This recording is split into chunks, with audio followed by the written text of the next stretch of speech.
गहलोत बचपन में पिता के साथ जादू करते थे।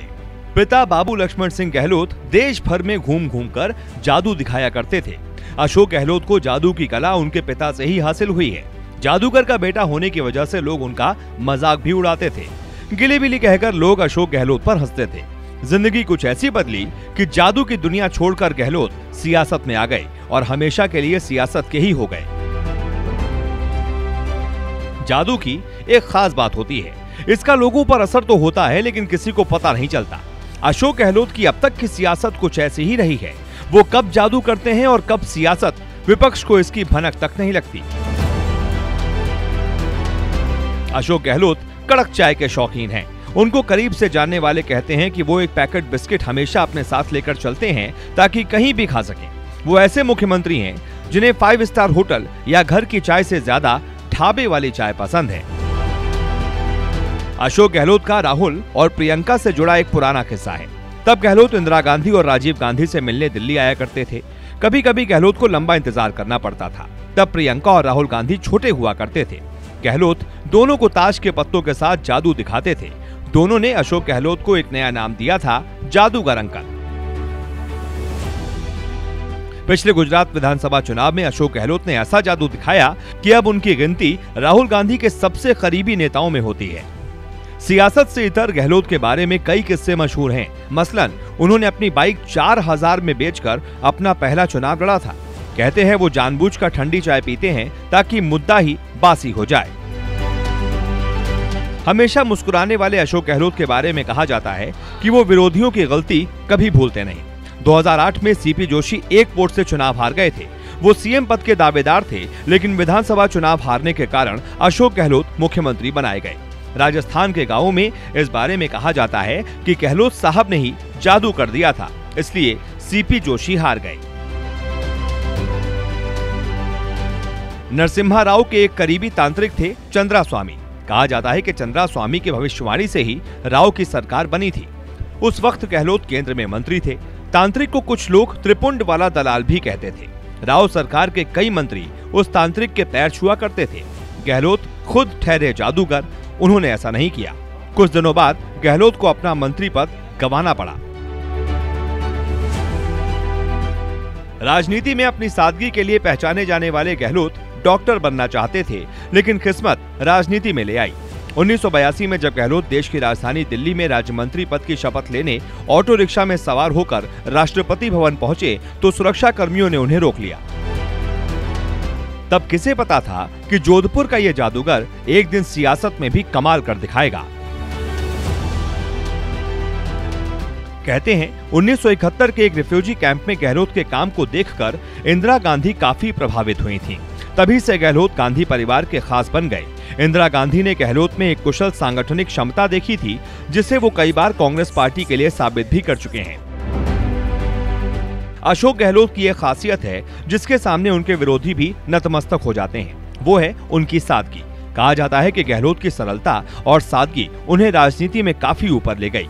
कांग्रेस के कुछ पुराने लोगों के मुताबिक एक वक्त था जब दिल्ली के बड़े दिवंगत नेता अहमद पटेल और गुलाम नबी आजाद के सामने गहलोत को जगह नहीं मिलती थी, और आज उनकी गिनती कांग्रेस हाईकमान के करीबियों में होती है। अशोक गहलोत की राजनीति के बारे में जोधपुर के उनके करीबी कहते हैं, अशोक गहलोत जब बातचीत में कोई उदाहरण देते हैं तो वो बड़ा सटीक होता है। वो बोलते हैं लेकिन उनमें सुनने की क्षमता ज्यादा है। किसी से संवाद नहीं तोड़ते। रिश्ता बिगड़ भी रहा हो तो जुड़ने की गुंजाइश छोड़कर रखते हैं। किसी को अपना गुरूर नहीं दिखाते, लेकिन जो आंख से उतर गया वो जल्दी जगह नहीं बना पाता। ये उनका जादू ही है कि गांव, खेत, खलिहान, मजदूर से लेकर हर तबके में उनका जादू चल जाता है। बीते दिनों राजस्थान में सियासी संकट के बीच अशोक गहलोत की जादू की पुड़िया चर्चा का विषय बनी हुई थी। दरअसल गहलोत को कांग्रेस पार्टी के नेता भी जादूगर कहते हैं। सचिन पायलट के 4 समर्थक विधायकों ने एक बैठक की थी। उसमें से एक का मानना था कि सच में गहलोत जादूगर हैं और उनके पास कोई जादू की पुड़िया है जिसे सुंघाकर सब अपने वश में कर लेते हैं।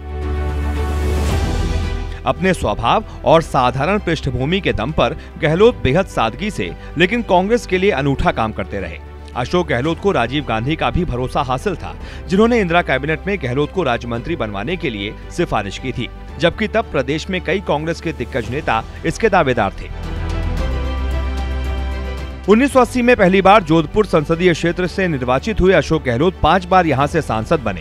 पूर्व पीएम श्रीमती इंदिरा गांधी, राजीव गांधी और पीवी नरसिम्हा राव की सरकार में केंद्रीय मंत्री के रूप में काम किया। 1999 में 11वीं राजस्थान विधानसभा के सदस्य बने। 2004 में गहलोत ने अखिल भारतीय कांग्रेस कमेटी में विशेष आमंत्रित सदस्य के रूप में काम करते हुए हाई कमान का भरोसा हासिल किया। 2017 में उन्हें अखिल भारतीय कांग्रेस कमेटी का महासचिव बनाया गया। बहुत कम लोग ये जानते हैं कि राजनीति में आने से पहले अशोक गहलोत बिजनेस में भी हाथ आजमा चुके हैं। परिवार की आर्थिक स्थिति को मैनेज करने के लिए गहलोत ने एक खाद बीज की दुकान खोली थी, लेकिन वो चल नहीं पाई। 1980 में अपना पहला लोकसभा चुनाव लड़ने वाले गहलोत ने अपने प्रचार के पोस्टर खुद ही दीवारों पर चिपकाए थे। अशोक गहलोत सरदारपुरा सीट से 3 बार विधायक बने। सरदारपुरा में उनका पुश्तैनी घर भी है। 3 मई 1951 को जोधपुर के गहलोत सैनी परिवार में जन्मे इस जादूगर राजनेता पर बचपन से ही गांधी का असर है। यहीं के जैन वर्धमान स्कूल में उन्होंने 5वीं तक की पढ़ाई की। 1962 में उन्होंने 6ठी में सुमेर स्कूल में दाखिला लिया। साइंस और कानून विषय से स्नातक अशोक गहलोत ने अर्थशास्त्र में एमए किया है। गहलोत के परिवार में 6 सदस्य हैं। उनकी पत्नी सुनीता, बेटा वैभव, बहू हिमांशी, एक पोती और बेटी सोनिया, जिसकी शादी मुंबई के एक बिजनेसमैन परिवार में हुई है। 4 दशक राजनीति में गुजारने के बाद भी अशोक गहलोत की छवि बेदाग राजनेता की रही है। अभी तक किसी बड़े विवाद में गहलोत का नाम नहीं आया। जिस राज्य में क्षत्रिय, जाटों और ब्राह्मणों का वर्चस्व हो, वहां माली जाति का कोई नेता 3 बार मुख्यमंत्री बन जाए, राजनीति में ये इतना आसान नहीं। सियासत में इसे जादू न कहा जाए तो क्या कहा जाए। 2018 में जयपुर में सचिन पायलट के अड़ने की वजह से कांग्रेस में हंगामा मचा हुआ था और गहलोत इत्मीनान से पत्रकारों को चाय पिला रहे थे। अशोक गहलोत ने इसी सादगी से काम करते हुए राजस्थान की सियासत को साधा है। जो गहलोत को करीब से जानते हैं वो इसे उनकी सादगी समझते हैं, और जो उन्हें नहीं जानते उनके लिए गहलोत जादूगर हैं।